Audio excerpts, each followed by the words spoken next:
welcome to Hardtalk India. The Nagas have always claimed they are not a part of India, and in fact they believe they got their independence a day before the rest of the country, which means, of course, that the Naga insurgency is perhaps the longest-running secessionist struggle that the Indian government has to contend with. But in 1997, after decades of bitter fighting, the two sides declared a ceasefire, and over the last 8 years they've had 41 rounds of talks. So where do things stand today? That's the key question I shall put to the leader of the biggest Naga outfit, the General Secretary of the National Socialist Council of Nagaland, Thuingaleng Muiva. Mr. Muiva, on the 21st of March, your colleague Isaac Swu, the chairman of the NSCN, said in a statement to mark Naga Independence Day, there is a time when fighting for a good cause is a must, and there is also a time when negotiation is unavoidable. He added, now we have come to the stage of political negotiation.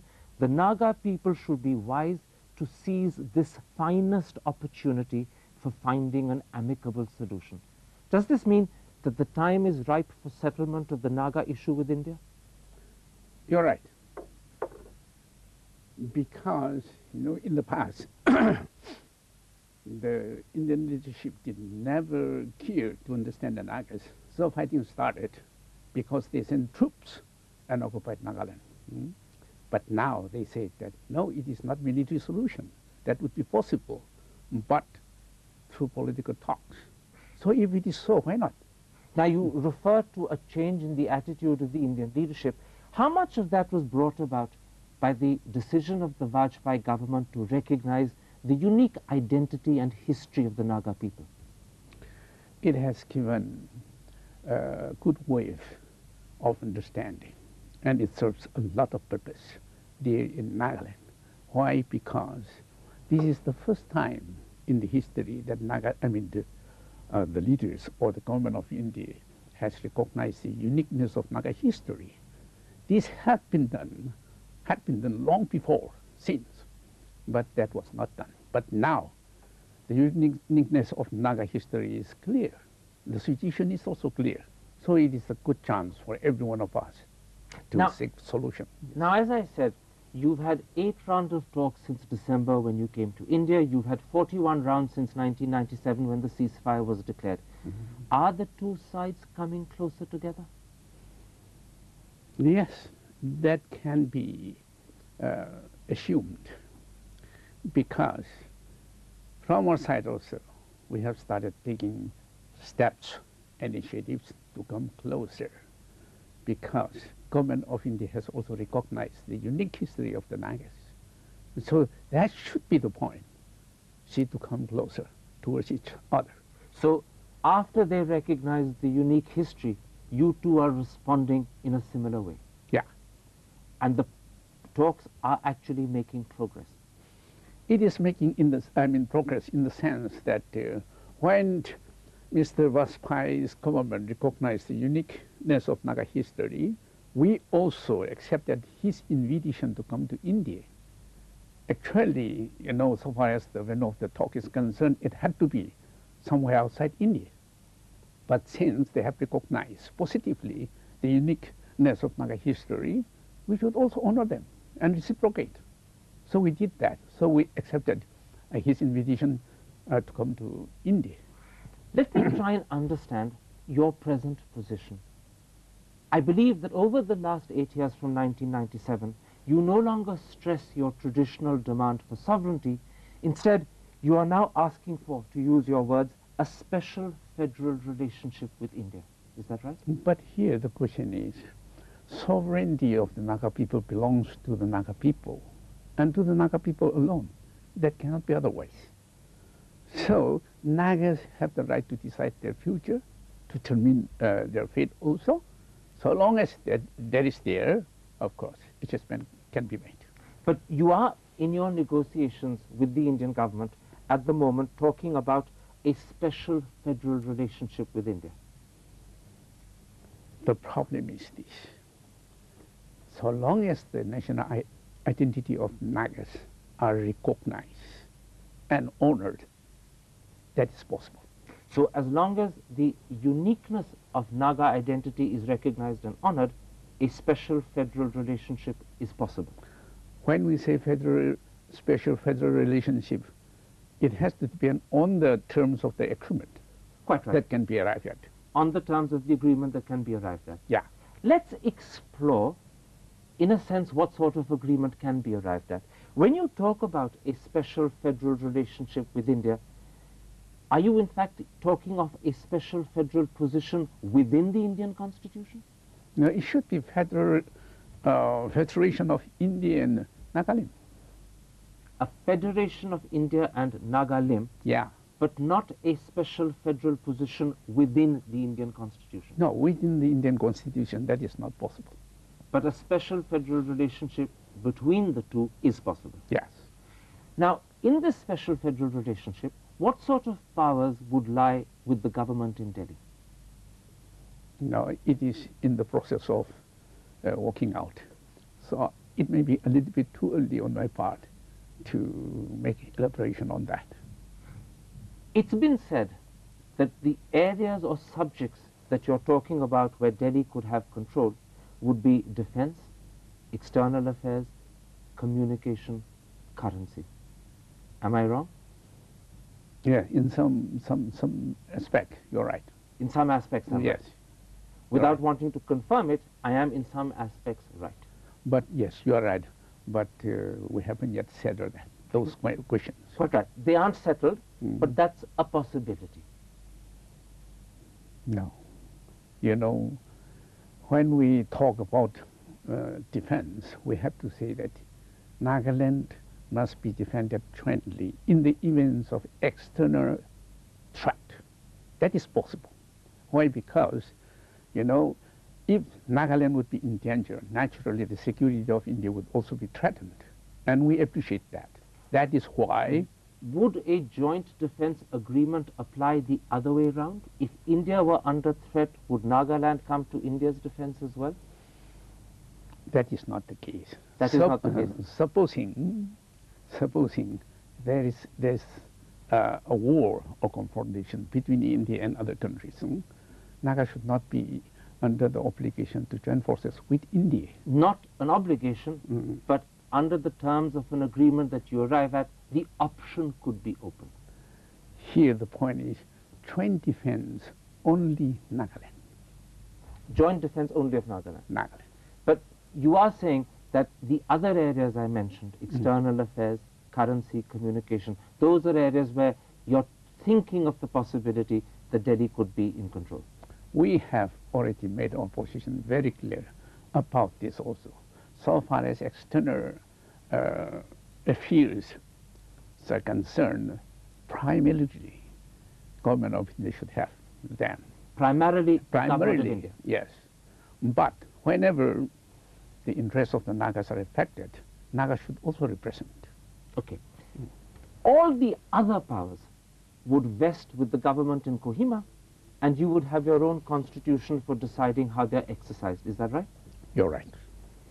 And here, the nature of the powers exceeds those between India and the other states to the extent that you want state control over subjects like the environment, forests, wildlife, education, culture, where in the Indian case, these are concurrent subjects, you would like state control over them. Sure. So in a sense, you're talking of a system that is closer to the Indian constitutional position of 1950 before the document began being amended and changed. We can come as close as possible, but it is not possible for the Nagas to come within the Indian Union or within the frame of the Indian Constitution. Why? Because it amounts to dismissing the whole history of the Nagas, and Nagas cannot do that. Let's take up this question of coming within the Indian Constitution in a moment's time. You also want your own flag, I believe, your own stamps, Sure. and the right to open tourist and trade offices abroad. Sure. I'm right on all of that. Yes, yes, you're right. It seems to me that in a sense, you're talking of a relationship between Nagaland and India that is analogous to the relationship between Jammu and Kashmir state in India when that state acceded for the first time in October 1947. Here the issue is this. The nature of the issue is different. Of course, about Kashmir, they would know better. I think they will talk better. But so far as Nagaland's case is concerned, the history is very clear. Nagaland was never a part of India, either by conquest of India or by consent of the Nagas. This is very clear. And this is the unique history. So according to the uniqueness, no solution will have to be worked out. So the position we have, or the position we could reach, is one where you could have a division of powers between Delhi and Kohima, which is broadly similar to the accession of Kashmir in 47. But the big difference is that whereas Kashmir accepted Indian sovereignty, the Nagas wish to retain their sovereignty. Yes, whenever it is possible, we have to retain it. Can I put this to you? If within the Indian constitution you can get all the powers and control that you want, then why is a special position within the constitution so difficult? You know, when we talk and when we say that within the frame of the Indian constitution, it is always dangerous because any provision in the constitution could be easily amended whenever expediency arises. So this is the danger. So we cannot. Could you accept some form of guarantee that as far as Nagaland and its involvement with India was concerned, the constitution would never be amended? Could you accept that? Here, you know, we're coming to the point. The agreement, according to the terms of the agreement, relationship will have to be worked out.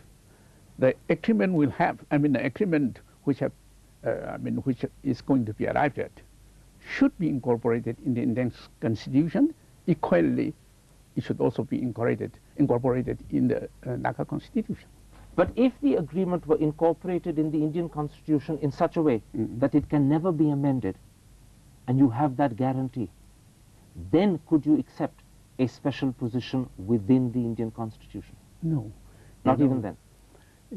That cannot be guaranteed. The certainty cannot be, or the surety cannot be guaranteed.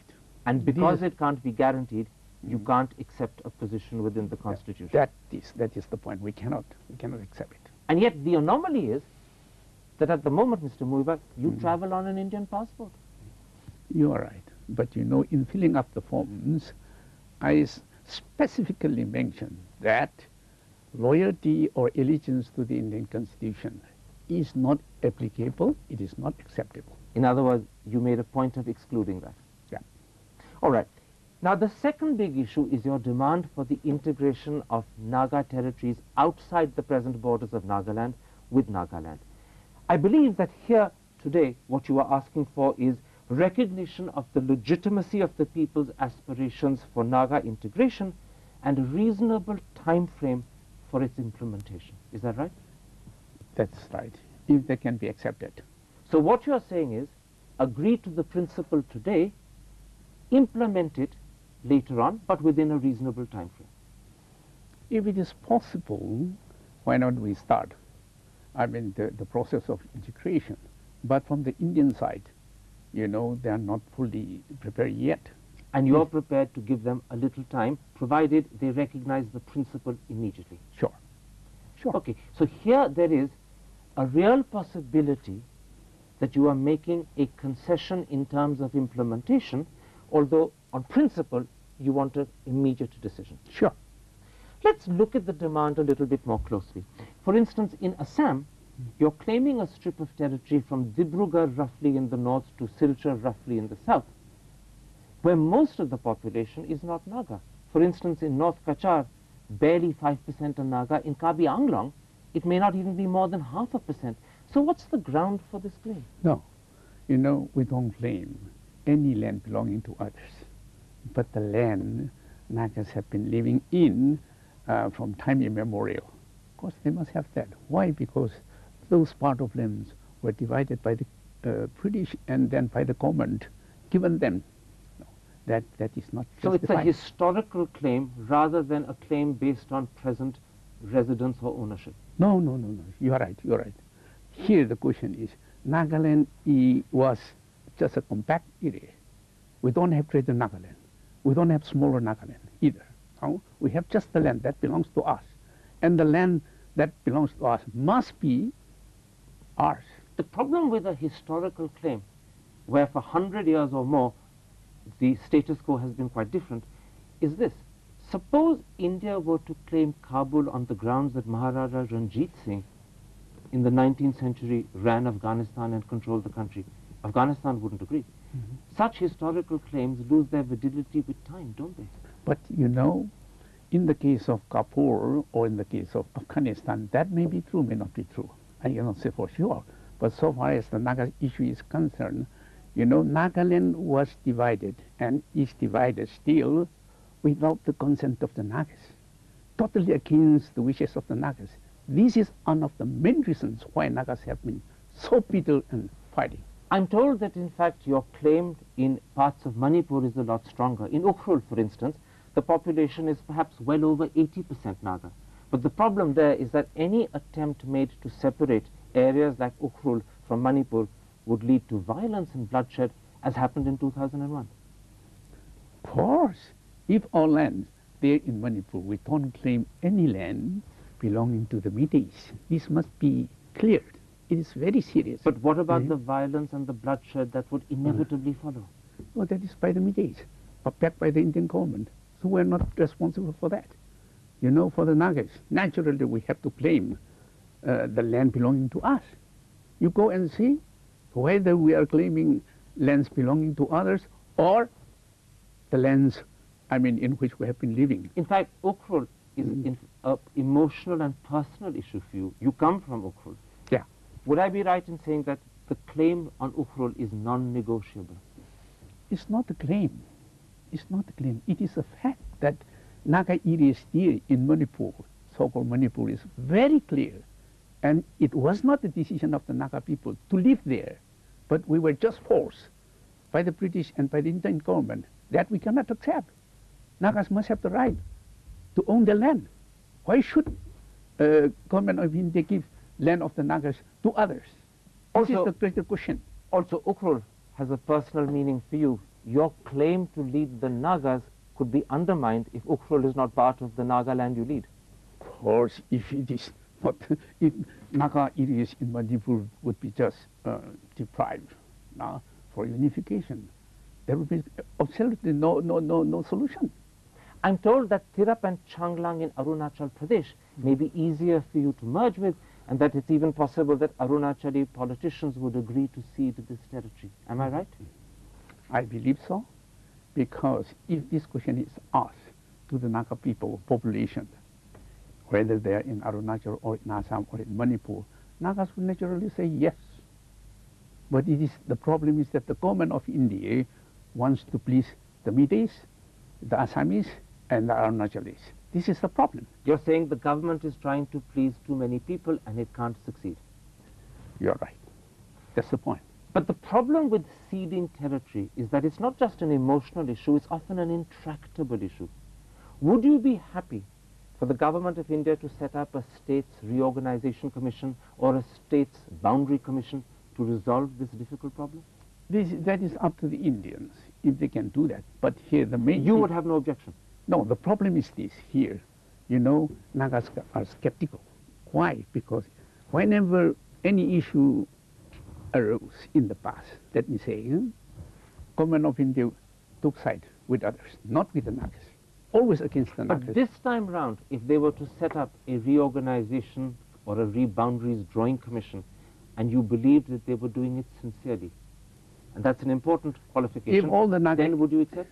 If all the Naga areas would be included, of course, we will, but it has to be a political solution. It has to be a political solution. Yeah. So, on this issue, just to sum up, on this issue of Naga areas outside the present borders of Nagaland, you want a decision in principle recognizing your claim. Sure. And then you're prepared to give them a reasonable time frame to fulfill it. If they're prepared. If they're prepared. Yes. And one route that could be acceptable is a states reorganization or a states boundary commission, provided it's done sincerely. Well, that is from the Indian side. That is Indian system. We cannot keep ourselves subject to the Indian system.